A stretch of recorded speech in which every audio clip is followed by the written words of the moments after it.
Salam, bertemu lagi dengan kami Pengadilan Negeri Purwakarta dalam program Zona Diseminasi. Kali ini kita akan coba mensosialisasikan mengenai aplikasi e-Peduli yang dikembangkan oleh Pengadilan Tinggi Bandung dalam rangka penguatan pengawasan terhadap satker-satker yang ada di bawah wilayah hukumnya. E-Peduli sendiri kepanjangannya adalah Elektronik Perlindungan Pengaduan Terkendali Pengadilan Tinggi Bandung. Aplikasi e-Peduli dikembangkan oleh Pengadilan Tinggi Bandung berdasarkan Peraturan Mahkamah Agung Republik Indonesia Nomor 9 Tahun 2016 tentang pedoman penanganan pengaduan di Mahkamah Agung dan badan peradilan yang berada di bawahnya. E-Peduli merupakan aplikasi penyampaian keluhan, penyampaian pengaduan, dan tanggapan terhadap proses peradilan, tingkah laku dan kode etik aparatur peradilan yang dirasakan menyimpang dan tidak sesuai dengan prinsip-prinsip keadilan dalam masyarakat. E-Peduli ditujukan untuk publik dan bukan pegawai internal Mahkamah Agung dan badan peradilan di bawahnya, serta bukan juga untuk pengacara atau advokat yang memiliki informasi atas suatu tindakan pelanggaran yang dilakukan oleh aparat di wilayah hukum Pengadilan Tinggi Bandung. Ini yang membedakan aplikasi e-Peduli dengan aplikasi SIWAS yang kita kenal selama ini. Jadi aplikasi e-Peduli ini merupakan pengembangan dari SIWAS yang sudah ada.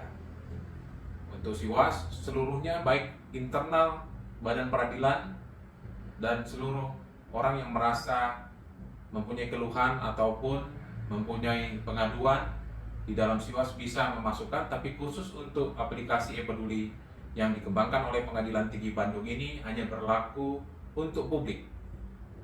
Jadi jelas perbedaan antara SIWAS dan aplikasi e-Peduli ini.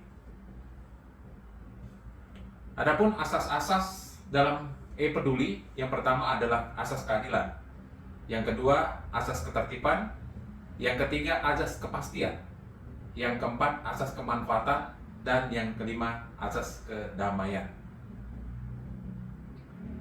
E-Peduli hadir untuk masyarakat kecil di pedesaan dan menjangkau seluruh wilayah di wilayah hukum Pengadilan Tinggi Bandung dalam aspek access to justice dan perlindungan hukum bagi masyarakat. Access to justice itu yaitu hak untuk memperoleh manfaat dalam menggunakan institusi peradilan, adanya jaminan ketersediaan sarana pemenuhan hak bagi masyarakat miskin untuk mencapai keadilan, dan adanya metode dan prosedur yang efektif untuk memperluas akses masyarakat terhadap keadilan. Seperti yang saya sampaikan, akses e-Peduli ini dapat diakses di mana saja dan kapan saja, tersebar di 23 pengadilan tingkat pertama dengan cakupan 26 kabupaten kota, 625 kecamatan, dan 5.899 desa atau kelurahan. Sederhananya, alur e-Peduli ini sangat sederhana sekali ya, karena memang aplikasi ini dibuat sesederhana mungkin dan segampang mungkin agar masyarakat, semua lapisan masyarakat dapat menggunakannya. Jadi alurnya, masyarakat dapat menyampaikan keluhan atau pengaduannya melalui aplikasi e-Peduli yang ada di Google. Dicari di Google aplikasi e-Peduli PT Bandung, nanti dimasukkan semua langkah-langkah seperti yang ada di dalam petunjuk aplikasi tersebut, dan pengaduan itu akan langsung dinotifikasi oleh Pengadilan Tinggi. Baik dalam hal ini Bapak KPT, notifikasi tersebut akan diteruskan kepada Satgas Reaksi Cepat untuk dapat menanggapi keluhan dan pengaduan yang disampaikan oleh masyarakat. Selanjutnya, Satgas Reaksi Cepat menindaklanjutinya, dan setelah menindaklanjuti menyampaikan notifikasi kepada KPT dan pihak orang atau masyarakat yang mengadu atau yang menyampaikan keluhan tentang progres atau tahapan pengaduan atau keluhan yang disampaikan. Jadi ini merupakan suatu inovasi yang sangat luar biasa dari Pengadilan Tinggi Bandung dalam rangka mendekatkan masyarakat kepada pengadilan dan dalam rangka untuk mengawasi satker yang ada di bawahnya. Ya, jadi Pengadilan Tinggi Bandung banyak membuat inovasi-inovasi. Seperti kita ketahui, adanya aplikasi yang baru saja diluncurkan oleh Pengadilan Tinggi Bandung, yaitu aplikasi e-Pertahanan. Dan sebelumnya juga ada aplikasi PTSP Mandiri. Ada juga inovasi dalam membuat ruang tamu virtual. Dan kami yakin Pengadilan Tinggi Bandung akan terus berkomitmen untuk membuat aplikasi-aplikasi yang nantinya akan memudahkan masyarakat untuk mendapatkan pelayanan yang terbaik bagi pengadilan-pengadilan negeri yang ada di wilayah hukum Pengadilan Tinggi Bandung.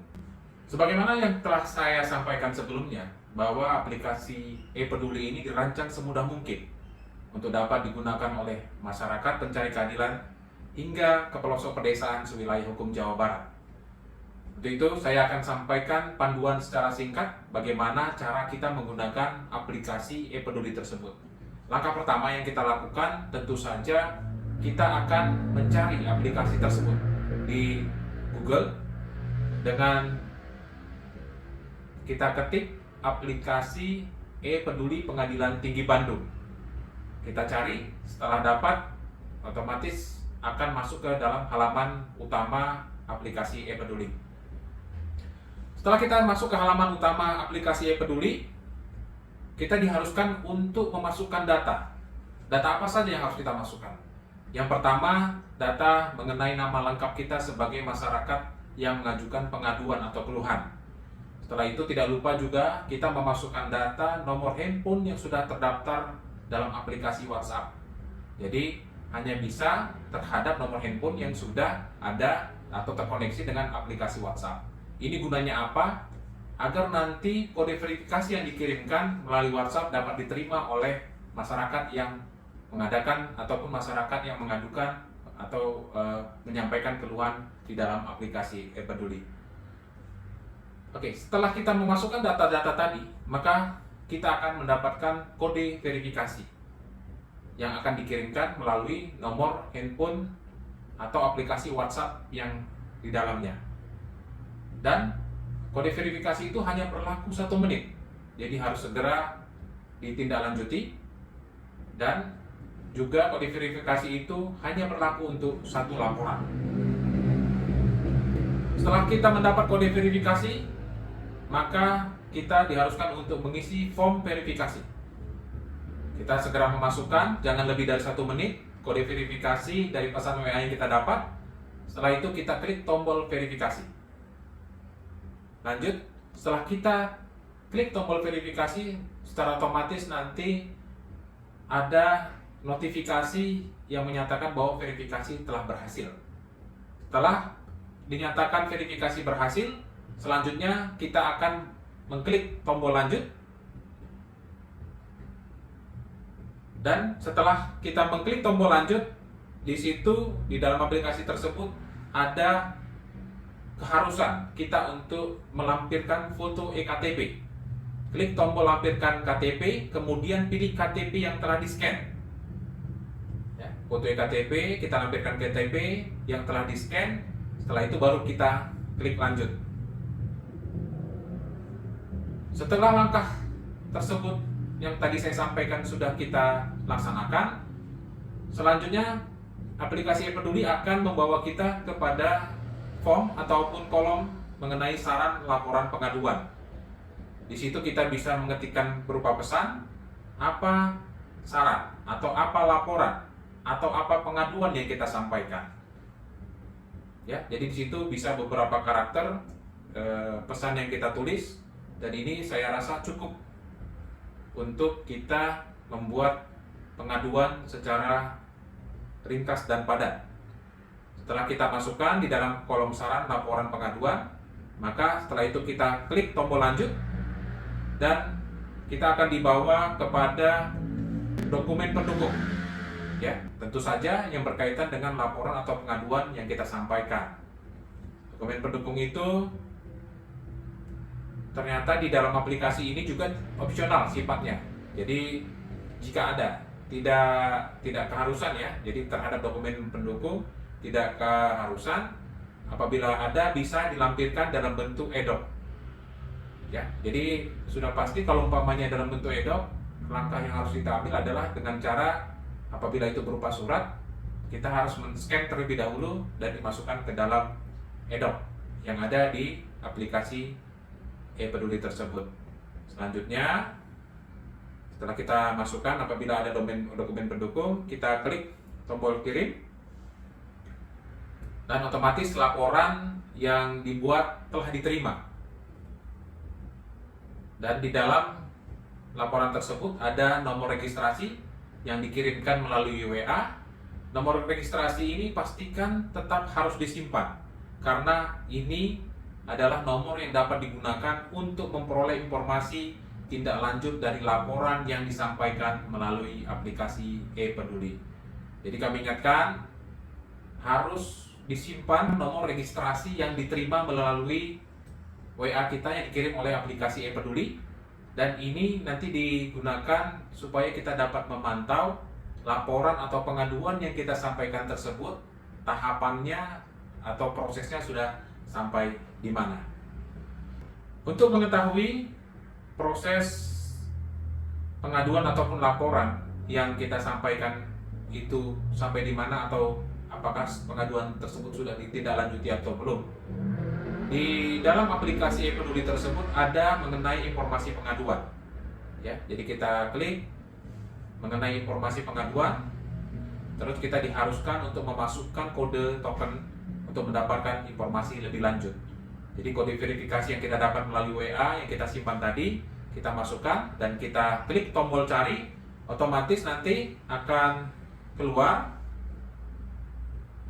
data-data seperti data pelapor, setelah itu laporan yang disampaikan, terus juga data EKTP yang kita masukkan, isi laporan yang disampaikan, beserta data dukungnya apabila ada opsional, dan sudah pasti jawaban dari tim Satgas Reaksi Cepat Pengadilan Tinggi Bandung, dan beserta e-doc jawaban dari Satgas Reaksi Cepat Pengadilan Tinggi Bandung. Jadi inilah alur dalam hal kita memasukkan pengaduan ataupun keluhan terhadap layanan peradilan yang dirasakan oleh masyarakat melalui aplikasi e-peduli. Jadi perlu kami sampaikan, aplikasi ini berguna bagi kami untuk dapat menjadi pelajaran ataupun mendapat kritikan yang sifatnya membangun, karena aplikasi e-peduli ini tidak hanya mengenai pengaduan ataupun mengenai keluhan, tapi bisa juga dapat berupa saran. Kalau kita lihat formnya tadi, berupa saran yang sifatnya membangun demi kebaikan pengadilan, khususnya Pengadilan Negeri Purwakarta, agar dapat memberikan pelayanan yang prima kepada masyarakat di kemudian hari. Terima kasih atas perhatian yang disampaikan. Salam dari kami Pengadilan Negeri Purwakarta dalam program Zona Diseminasi Pengadilan Negeri Purwakarta. Terima kasih.